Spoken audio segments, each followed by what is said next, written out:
Oke, salam cinta penuh kedamaian, teman-teman semua. Balik lagi nih, tumben nih, udah lama kita nggak ngobrol di Smart Lifestyle. Dan kali ini kita kedatangan tamu yang ceritanya menginspirasi dan tentu terbantu dengan Soul Matter. Jadi kita masuk di segmen Smart Lifestyle.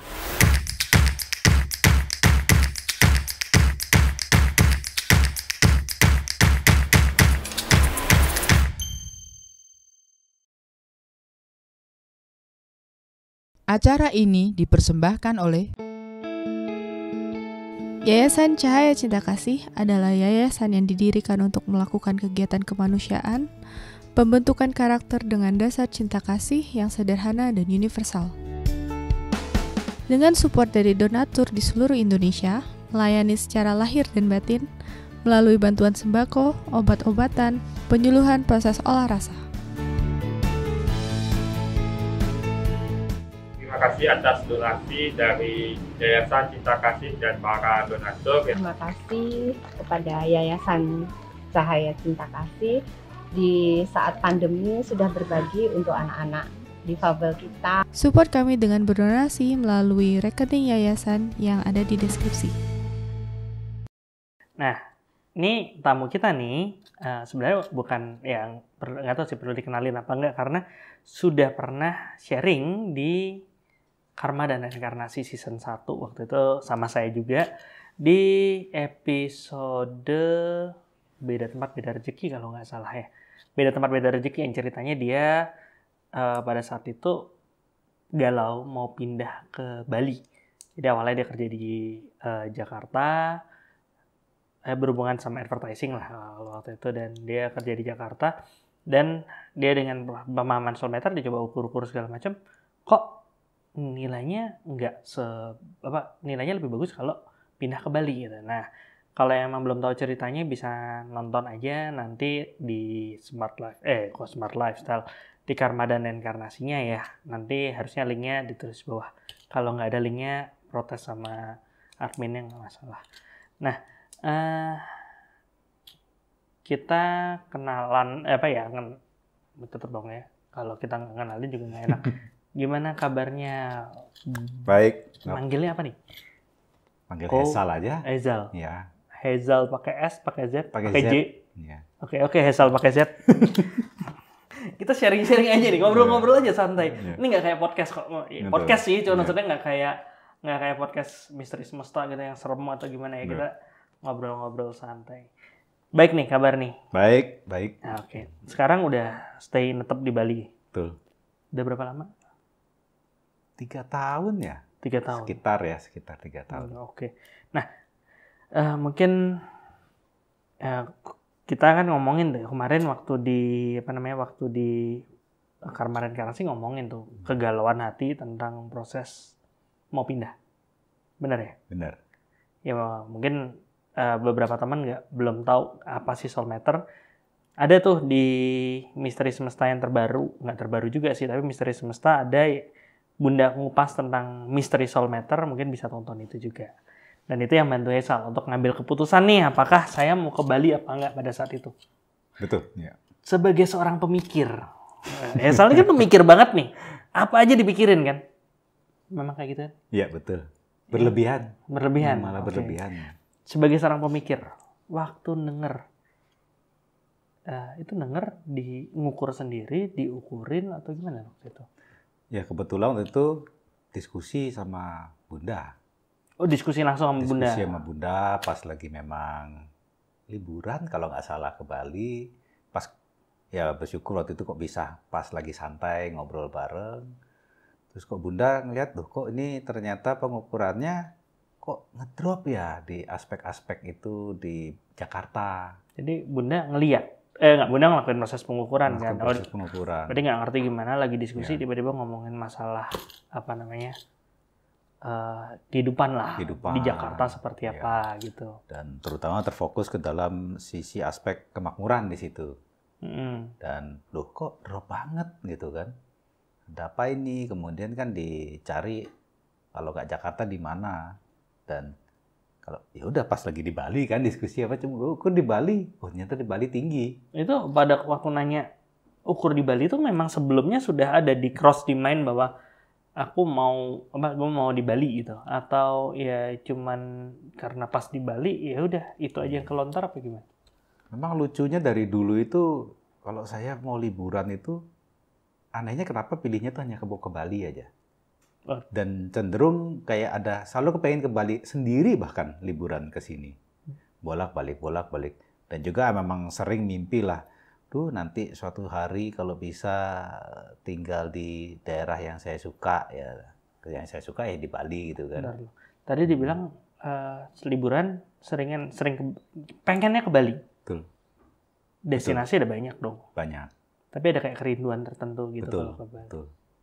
Terus tadi juga dibilang ke Bali sendirian. Sendirian? Itu sendirian karena memang nggak ada yang mau nemenin? Apa memang milih, oke gue mau sendiri aja gitu? Memang pengen me time sebenarnya. Pengen me time. Bahkan pengen me time pun milihnya Bali? Ke Bali. Okay. Seperti kayak mencari sesuatu, tapi sampai Bali kayak belum ketemu, balik Jakarta. Pengen lagi? Udah sibuk kerja, butuh refreshing, ke Bali lagi. Kayak seakan-akan kayak mencari sesuatu tapi nggak tahu apa yang dicari. Oke. Tapi ke sini terus gitu kan. Nah, begitu ada pengukuran itu ada dua sisi sebenarnya. Pertama, excited kayak wah, jangan-jangan ini jalannya. Tapi yang kedua juga gimana ngejalaninnya proses pindahannya. Jadi antara excited dan bingung. Apalagi dua tadi hal itu campur aduk ya. Cerita orangnya overthinking ya. Nah, itu dia.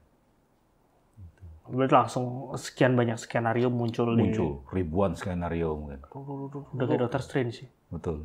Sayangnya nggak bisa begini ya, jadi berubah gitu, jadi cincin.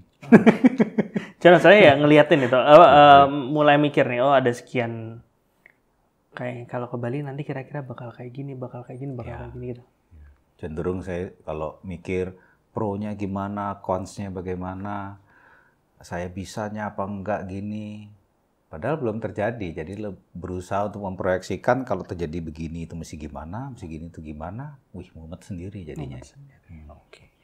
Tapi proses itu, pada saat itu Ezal masih kerja di Jakarta? Pada waktu itu, pada saat dapat bukan wangsit ya, dapat informasi itu informasi itu memang dapat di saat sudah freelance waktu itu. Sudah freelance? Bukan full time ya kerja ya. Oke, jadi sebelumnya selalu tuh boleh bilang seumur hidup kerja itu saya selalu full time. Seumur hidup sampai saat itu? Sampai saat itu, selalu full time. Pindah ya karena udah secure di tempat baru saya pindah. Nah, cuman yang terakhir itu ya kok bisa saya resign tapi belum ada yang lain. Dan mestinya kalau dalam pemikiran ya nanti gampang lah, pasti ada. Tapi di situ kok bukannya nggak ada gimana, tapi kayak mikir aduh ini kok ini yang kurang seret, kok ini kayak kurang pas. Jadi jalannya nggak seperti sesmooth sebelumnya. Jadi emang pada proses itu tawaran ada. Udah ketemu, ayo join sini, tapi mikir, udah kayak milih jodoh gitu. Milih jodoh, karena waktu resign itu adalah titik di mana saya ingin melakukan sebuah perubahan nih. Ngerasa bahwa pola hidup, pola kerja ini nggak balance itu. Ada nggak sih yang balance? Sampai suatu saat pun juga kadang mikir ya, apa jangan-jangan kerja di industri yang saya lakuin ini ya kayak gini semua. Nggak ada namanya balance-nya. Advertising ya itu ya? Advertising. Ya. Ya begitulah. Nah, mungkin nih biar orang bisa bayangin nih. Ya balance-nya itu kayak gimana sih? Nah, kalau mungkin beberapa teman udah paham nih, udah tahu, kalau orang advertising, oh iyalah, nggak balance itu. Tapi beberapa nanya, ya advertising kan tinggal nonton, klik-klik doang. Atau ya mungkin kayak gitu kan. Biar ada bayangan sedikit lah, kira-kira nggak balance itu kayak gimana? Yang kalau saya lihat itu, pertama memang workload-nya. Workload-nya itu banyak sekali, dengan waktu yang, kalau dibilang orang, oh deadline-nya minggu depan ya. Tapi kita selalu, ini kayak udah menjadi jargon anak advertising lah. Kelarnya kapan? Oh, it should be yesterday. It should be yesterday. Ya. Jadi deadline-nya kemarin. How cool. Jadi kalau bisa ya hari ini selesai. Nah, itu yang selalu terjadi ya, walaupun kalau dalam kertas ditulis deadline-nya 3 hari kemudian atau seminggu gitu kan. Tapi dalam pola kerja itu memang selalu kebut dan nginep di kantor, itu udah hal biasa. Terus karena kerjanya itu adalah banyak mikir ide-ide kreatif, dan saya terlalu berpikir berlebihan, mungkin itu menjadi stres yang luar biasa. Tapi saya yakin banyak juga teman-teman yang di dunia advertising menikmati proses tersebut ya. Mungkin ya tiap orang mungkin beda-beda. Saya tidak bisa menghakimi lah bahwa Pasti. itu kerjaan yang kurang bagus atau apa. Ini kan ngomongin dari sisinya Dari Heza. sisi saya sendiri. Ya kan, oke. Jadi udah dari situ, dari proses full time, Ya. udah pindah ke freelance. Ya. Di freelance mulai ngerasa mencoba membuka option-option baru. Betul. Ketemu sama liburan ke Bali. Entah gimana ceritanya ketemu Bunda, ngobrol-ngobrol. Waktu itu belum ikut workshop Soulmaker waktu itu kayak. Waktu itu sudah sebenarnya. Sudah. Oke, sudah. Kebetulan saya ikut workshopnya yang di Jakarta dulu, ada di Cawang ya. Waktu itu masih 2.0 kalau nggak salah ya. Ya. Habis sekarang kan udah 4.0 gitu ya. Habis itu ketemu sama Bunda, ngobrol-ngobrol, oke. Dan udah banyak tadi dibilang udah banyak pikiran di otak nih. Oke, pindah ke Bali gimana segala macam. Nah, itu kan waktu itu tuh.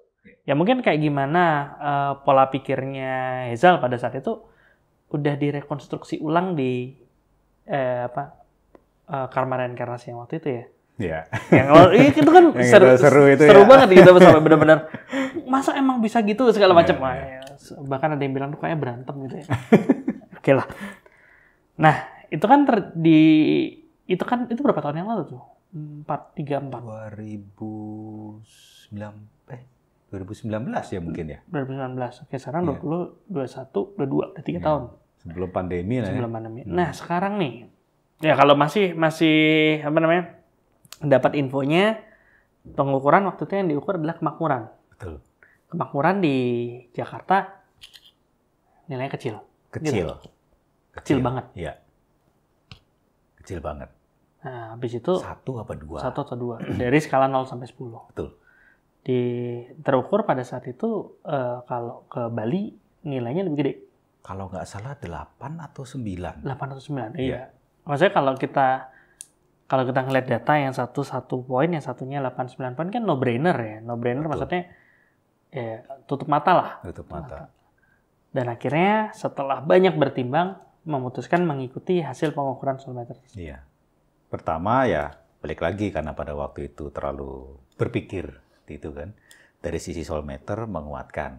Tapi dari satu sisi memang ingin hidup lebih sehat ya. Oke. Hidup sehat, saya ngelihatnya kalau tetap di Jakarta, jalan keluarnya saya nggak ketemu. Apa? Oke. Dan kalau ke Bali kayaknya jalan keluarnya lebih banyak. Karena ya jujur pada waktu dulu itu saya langganan terbaik dokter lah. Sampai ada member club-nya gitu. Kalau ada mungkin udah platinum pada waktu itu gitu. Ide bagus tuh bagi yang Oke. Nah, terus memutuskan oke, gue pindah ke Bali. Sampai Bali. Kalau misalnya aku mikir kalau misalnya dibilang di sini kemakmurannya 8 poin. Begitu nyampe Bali langsung semua kemakmuran datang semua, langsung hidup enak gitu. Nah, balik lagi nih, apakah dalam bentuk rupiah di tabungan atau deposito? Bukan itu yang terjadi sih sebenarnya. Tapi pada saat dapetin hasil pengukurannya, ekspektasinya itu apa enggak? Jujur, itu adalah salah satu ekspektasinya. Salah satu. Ya. Oke. Terus waktu pindah ke Bali gimana? Waktu pindah ke Bali, yang pasti harus mengikuti pola hidup, pola belajar harus disesuaikan kan. Sebelumnya dapat fixed income, kemudian menjadi freelance, mulai ngatur di situ. Adalah irit segala macam. Tapi satu sisi mungkin saya tipenya bukan mau nyari yang harus mewah-mewah. Saya jujur tuh lebih seneng tuh yang sederhana, tapi apa yang saya suka gitu kan. Dalam sisi makanan, seneng-seneng itu di Bali itu terjangkau banget. Sesimpel begini. Hanya kepingin makan jagung, ada 1 botol di pinggir pantai. Hal itu di Jakarta nilainya mahal banget. Bisa jadi nih ya, harus ke Peak, restoran yang bagus, harganya mahal. Atau harus traveling ke Anyer atau Carita, bensinnya berapa, sewa villanya, sewa hotel. Nah, keluar paling nggak mungkin 1 juta lebih. Nah, di sini itu dengan naik motor, bensinnya mungkin 5.000, di sana jagungnya 10.000, minumannya mungkin 15-20.000. Itu bisa kapanpun. Dan itu kenikmatan yang luar biasa sih buat saya. Oke, jadi iya benar, jadi lebih wealthy. Maksudnya bukan dalam artian uang yang datang atau gimana, cuman apa yang emang diharapkan, apa yang diperlukan itu lebih dan gampang. Bahkan justru sewaktu pandemi mulai, lockdown di mana-mana. Saya ngebayangin kalau waktu itu saya di Jakarta, tipe banyak mikir, terus hanya di rumah, melihat itu aja, dan kerjaan yang membludak di rumah. Deadline juga tetap jalan. Nggak tahu kayak gimana tuh. Tapi kok bisa saya tinggal di sebuah guest house di Bali, yang guest house-nya itu punya halaman besar banget, ada kolam renangnya, harganya terjangkau, dan ibaratnya saya terkunci di situ dengan view yang luar biasa setiap kali buka pintu. Heaven banget. Heaven banget. Kalau bahasa Instagramnya, I woke up like this. Yes. Sayangnya waktu itu nggak bikin kontennya. Nanti ngiri nih yang lain. Di recreate aja. Oh enggak ya? Iya. Itu luar biasa sih. Maksudnya itu salah satu kemakmuran yang juga didapat ya. Itu tentu dengan cost yang affordable ya. Affordable. Jadi kemakmuran yang terukur itu bukan cuma sekedar ya, maksudnya secara uang datang ada, tapi banyak kemudahan-kemudahan lain yang datang juga. Gitu. Tapi setelah nggak tahu nih, karena tadi dibilang kan sudah penuh gitu kalau ngomongin tentang dunia advertising ya. Bukan kita ngomong dunia itu nggak bagus gitu, tapi dari sisi Hazel sendiri udah fed up lah, udah capek lah, udah ya enough is enough, udah nggak mau ngambil. Tapi sampai di sini berarti udah bebas, lepas dari dunia advertising. Ini lucunya, berusaha ditinggalin tapi malah datang terus. Berusaha ditinggalin tapi datang terus. Saya di sini dapat untuk bisa belajar bidang-bidang lain di dunia hospitality, di dunia restoran. Tapi sumbangsih yang harus saya lakukan ya tetap dekat dengan dunia advertising itu sendiri, cari ide-ide kreatif dan lain-lain. Dan mungkin ya kalau logika kan orang taunya, oh dulu lu di advertising asal ya bantuin saya di bidang itu lagi, kayak gitu kan. Ya pasti gitu. Ya logikanya kan seperti itu ya. Tetap datang terus. Dan bahkan yang dari Jakarta pun di saat, aduh butuh ada masukan nih bulan ini, ya Tuhan ya kalau emang ada jalan, biarlah datanglah rezeki itu kan, datanglah kemakmuran itu kalau menjalan. Ya ada yang nelfon, Sap, ada nih pitching nih, tender, bantuin dong. Wah lumayan nih, oke jalanin. Ya udah mungkin seminggu, 2 minggu, itu malam-malam panjang ya, ngejar. Pitching itu gimana sih maksudnya? Biar ya nggak semua orang ngerti kan ya. Jadi sebenarnya pitching kan sebuah advertising agency itu harus cari klien. Cari klien dengan memberikan proposal creative communication kepada calon klien tersebut. Nah, isi proposalnya apa ya? Banyak ide-ide kreatif, ide-ide komunikasi, ide yang beririsan juga dengan marketing, markomnya si pihak klien. Nah, itu kan harus disusun ide-idenya. Presentasi berarti. Presentasinya. Tapi untuk presentasi itu ya pitching itu nggak cuma presentasinya, proses brainstorming, proses nyari ide, proses nyesuaiin sama company-nya seperti apa, Betul. Riset target marketnya segala macam itu bagian dari proses pitching itu. Betul. Karena berhubungan dengan strategi marketingnya juga dari mereka kan. Kita menciptakan jargon baru, membuat konten video butuh copywriting seperti apa, script writing seperti apa, scene-nya seperti apa, dan itu dijahit, belum lagi yang materi print, materi cetaknya harus seperti apa. banyak sekali. Kadang-kadang timnya kecil. Itu yang balapan dengan waktu ya. Nah, pada saat proses kayak gitu, tadi kan Hazel bilang gini ditolak. Gue nggak mau nih, nggak mau advertising. Tapi itu datang lagi. Sempat nggak ngelakuin proses soulmeter nih untuk nyari tahu kenapa sih kok kayak gini gitu? Ya, ini yang lucu sebenarnya kan waktu itu kita ngobrol juga waktu lagi di center, ya. Soul Center ya ini Ya, di Soul ngomongin Center. Waktu sedang meditasi, terus kemudian untuk ngukur, coba ada rekaman-rekaman apa, coba diselami yang muncul apa gitu kan. Tiba-tiba kok muncul, coba diukur, ada penolakan terhadap pitching nggak sih? Nah, kok tiba-tiba muncul di kepala itu kan? Nah, coba saya ukur, ada loh. Sesuatu yang lucu gitu kan, penolakan terhadap pitching gitu. Padahal kan. Itu kan bread and butter, apa sih? Ya susah. Makanan sehari-hari gitu. Ya, kayak sebagai petani membenci kerjaan bertani. Nah, saya insan periklanan membenci proses pitching untuk dapetin klien. Padahal itu adalah makanan sehari-harinya harus seperti itu kan. Saya baru sadar, jadi selama ini ya seumur hidup kerja itu penolakan itu gede banget. Kalau nggak salah ada 8 poin pada waktu itu. 8 poin. Itu 8 poin itu kan skala 0 sampai 10 ya. Betul. Jadi kalau di soulmeter itu kan kita bikin pertanyaannya, terus itu kita bisa kita bisa atur pertanyaan sesuai dengan informasi yang kita mau. Dan ini ngambil dari 0 sampai 10. Berarti pertanyaannya kurang lebih dari skala 0 sampai 10 berapa poin penolakan Hazel, diri saya kan itu, Hazel yang ngukur kan, terhadap proses pitching. Betul. Itu pertanyaannya. Terus gerakin tangannya nemu. Angkanya di 8. Ya anggaplah kalau 10 itu ketemu bendanya mules, enek pengen kabur gitu. Langsung teriak gitu kali. Teriak ya. 8 berarti teriak dalam hati. Lumayan, mules-mules juga kali ya.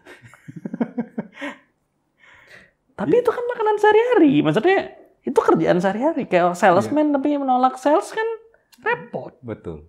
Ya saya cuma mikir kalau seandainya nggak tahu SM, mungkin sampai tua muncul pertanyaan kenapa saya harus nolak ini gitu kan.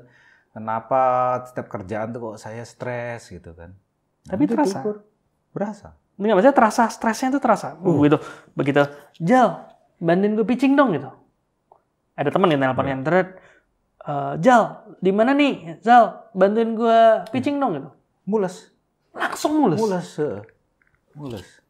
Berarti ke belakang lancar ya? Kayak orang biasa kalau takut tuh kan langsung munculnya kan kayak ada butterfly di perut gitu kan. Ada orang yang bilang kayak belum pernah ngerasain sih butterfly di perut, cuman ya tokek mungkin ya. Oke lah. Ya, yang penting kan di situ mulai beneran berasa bahwa setiap berhubungan dengan proses itu ada penolakan. Ada penolakan dan itu nggak disadarin. Berapa tahun kerja di dunia advertising? Dari tahun 2002. 20 years. 20 tahun. Years ya. 20 tahun. Jangan itu penolakannya dari kapan itu? Mungkin awal-awal kalau baru kerja itu kan mungkin seneng-seneng aja. Ukur aja kan 20 tahun nih. 20 tahun. Tahun pertama belum ya? No. 1, 2, 3, 4. Tahun kelima.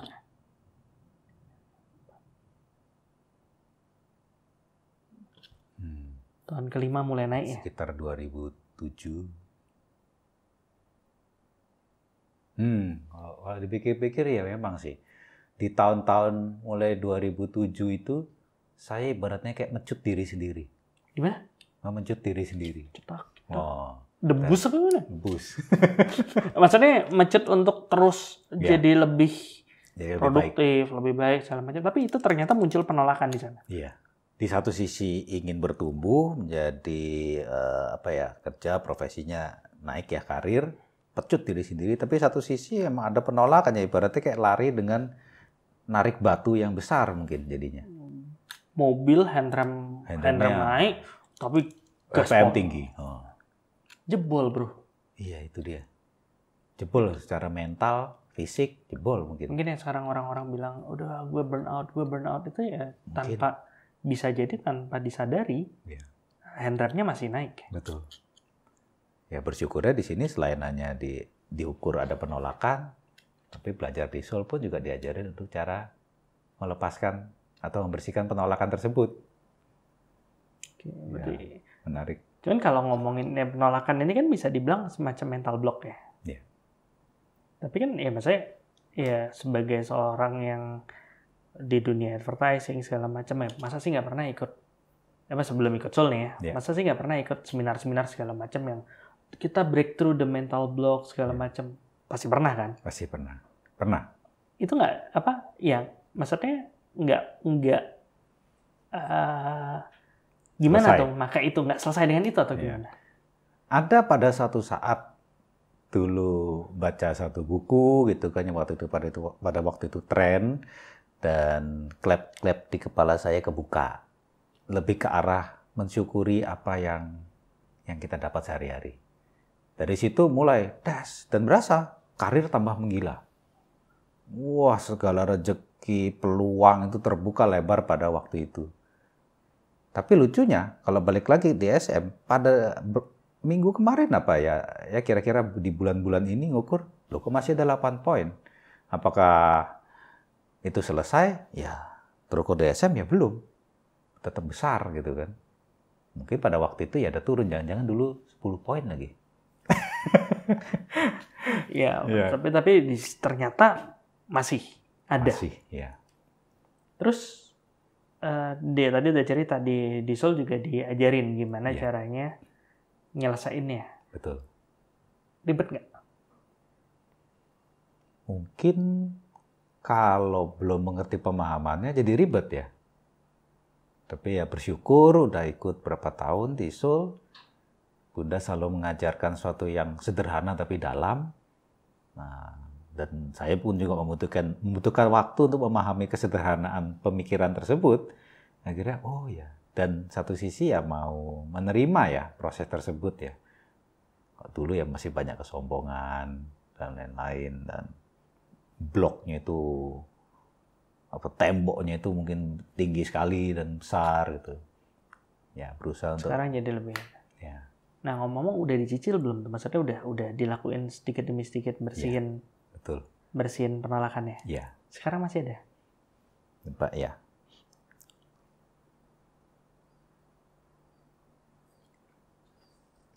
Satu atau dua. Ya, 1 koma ya.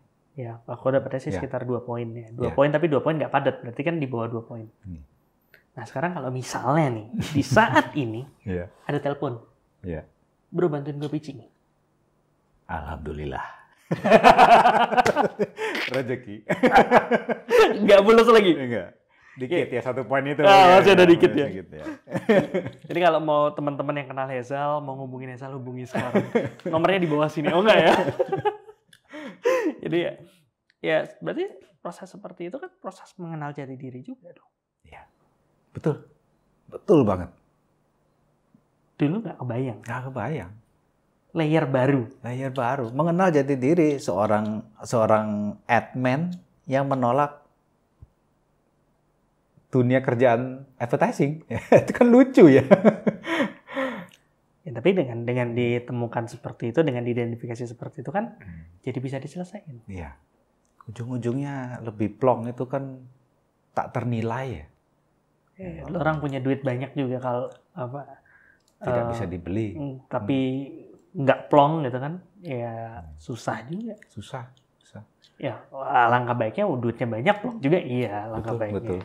Cuman ya kan proses plong ini dulu nih, nanti ke depannya ya maksudnya satu sisi juga kalau Hezal masih banyak proses kayak penolakan kayak gitu, ngambil project juga males-malesan pasti jadinya. Iya.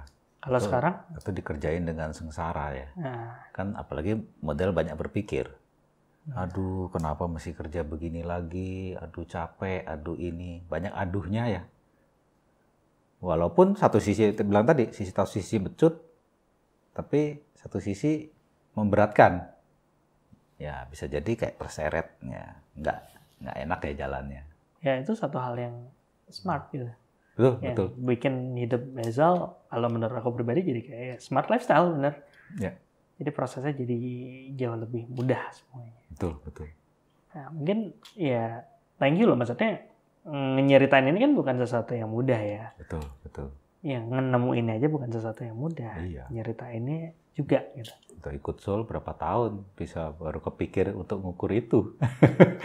Mungkin ya ada waktunya untuk mengetahui hal tersebut ya. Kan proses mengenal jati diri nggak selesai sehari 2 hari. Betul, betul. Terus-terusan. Iya. Nah sekarang nih ya untuk closing nih. Biasanya kan gue jorokin Bunda kan. Closing statementnya apa? Sekarang gue jorokin Ezal. Closing statement deh. Wah, apa ya? Satu sisi kalau kita mikir hanya, oh saya hanya mau bersyukur, itu beres semua. Itu yang saya pahami dulu sebelum kenal Soul ya. Kekuatan bersyukur itu ngebuka semua jalan. Tapi memang kalau power belum nyampe dan tidak ada mau kerendahan hati untuk ngelihat bahwa ada problem di saya, itu sulit juga. Ternyata masih banyak penolakan-penolakan yang tersembunyi nih. Dalam banget. Dan butuh untuk sadar dan ya udah, jujur aja. Oh ternyata ada ini. Coba diukur. Kadang-kadang ya saya kadang-kadang suka takut kadang-kadang mengukur. Kalau ketemu, waduh gitu kan. Tapi ya lama-lama saya belajar ya udah diukur aja. Kalau ada diajarin loh cara untuk membersihkannya gitu kan. Dari sini ya saya ngelihat penolakan-penolakan itu tuh wah luar biasa ya, membuat hidup tuh jadi capek dan berat ya. Kalau dulu kan mikirnya aspek dari luar. Oh karena ini, karena si bos, karena si perusahaan, karena si klien gitu. Terus semua asalnya dari diri loh. Bayangin 8 poin, kliennya padahal fine-fine aja, malah bagus ngasih rezeki ke kita gitu kan, ngasih kesempatan. Jadi ya kalau saya ngeliat penolakan itu, wah sesuatu yang luar biasa. Luar biasa. Ya. Dan dengan proses penyelesaian penolakan, out dari burnout. Nah, ya. Thank you, Ezal. Thank Udah you, ngasih waktunya, thank you udah sharing. Buat teman-teman yang emang mau ya setidaknya berproses seperti Ezal, gue pengen gimana caranya ya sabar. Mulai dari langkah awal mengenal jati diri dulu. Jadi linknya harusnya ada di sini, nanti biar tim editor yang ngisi, di sini ada linknya. Atau soul.co.id/jatidiri-online. Jadi mulai dari situ dulu ya, nanti sampai di workshop Soulmeter bisa ngukur dan terus upgrade power, bisa nyelesain juga. Betul. Tujuannya jadi lebih lega. Jadi lebih lega. Thank you ya. Thank you.